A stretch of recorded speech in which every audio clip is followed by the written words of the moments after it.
The end of World War II in 1945 marked the collapse of European empires and the beginning of a new era for Africa, one of nominal independence but in reality continued economic and political subjugation. Today, as the world undergoes another seismic shift, marked by the rise of China, the fracturing of Western dominance, and demands for a more equitable global order, Africa is again at a crossroads.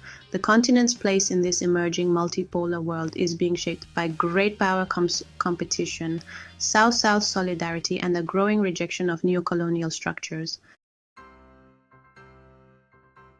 China's ascent as a global power has redrawn Africa's economic landscape.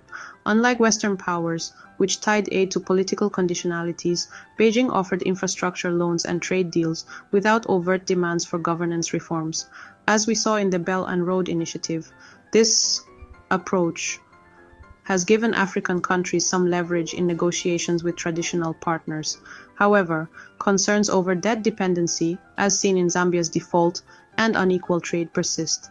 Meanwhile, the United States under Donald Trump has weaponized trade policy with tariffs potentially disrupting African exports, bringing the unintended consequence of an accelerated search for alternative markets.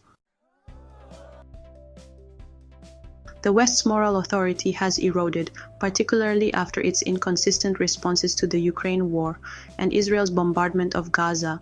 While Europe united swiftly against Russia's invasion, it has been reluctant to condemn Israel's actions, exposing double standards that resonate across Africa. Many African countries, recalling their own colonial subjugation, have refused to align with Western positions. South Africa's genocide case against Israel at the International Court of Justice being a prime example. This defiance signals a broader rejection of Western-dominated narratives and a turn toward multipolarity, where African countries engage with China, India, Russia, Turkey, and Middle Eastern powers on their own terms. The Ukraine war and the Gaza conflict have galvanized global South solidarity. Africa's refusal to uniformly condemn Russia, with more than 25 countries abstaining or voting against UN resolutions, reflects frustration with a world order that marginalizes non-Western voices. The African Union's push for a permanent UN Security Council seat and the expansion of BRICS, with Egypt and Ethiopia joining in 2024, underscore demands for institutional reform. Meanwhile, the African Continental Free Trade Area, the world's largest free trade area, aims to reduce reliance on external powers and foster intra-African commerce. The post-1945 world promised liberation but delivered neocolonialism. Today, as the US-led order phrase, Africa has an unprecedented opportunity to redefine its role, leveraging strategic partnerships, asserting neutrality in great power conflicts, and dismantling exploitative systems. The challenge lies in avoiding new dependencies while forging a path toward true sovereignty. The echoes of 1945 remind us that political independence is hollow without economic and diplomatic self-determination. This time, Africa must take part in writing the rules, not just in following them.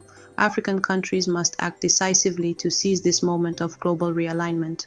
To begin with, they should prioritize economic sovereignty by reducing reliance on foreign debt and extractive industries. In 2023, Sub-Saharan Africa spent $68 billion on debt servicing, mostly to foreign creditors. This has drained resources for development. Redirecting these funds to infrastructure, education, and technology can build self-sufficient economies. Furthermore, Africa must unify its diplomatic voice. The African Union, representing 54 countries, has to mediate disputes within the continent while presenting a united front, as seen in the African Continental Free Trade Area's potential to boost intra-African trade by 52% by 2030. The AfCFTA must move from ideation to implementation. For example, airfares within the continent still cost more than airfares to outside destinations. This is one of the stumbling blocks to greater continental mobility. Also, strategic neutrality in great power rivalries is critical. By balancing ties with the US, China, and emerging powers like India, African countries can secure investments without becoming geopolitical pawns. Fourth, Dismantling colonial-era systems such as CFA franc zones, which tie 14 countries' currencies to France, will end monetary dependence. Finally, Africa must invest in its youth, with 60% of its 1.4 billion population under 25. Emphasis on STEM education and digital innovation hubs will go a long way. These steps demand bold leadership, regional cooperation, and a rejection of complacency to forge a future of genuine self-determination.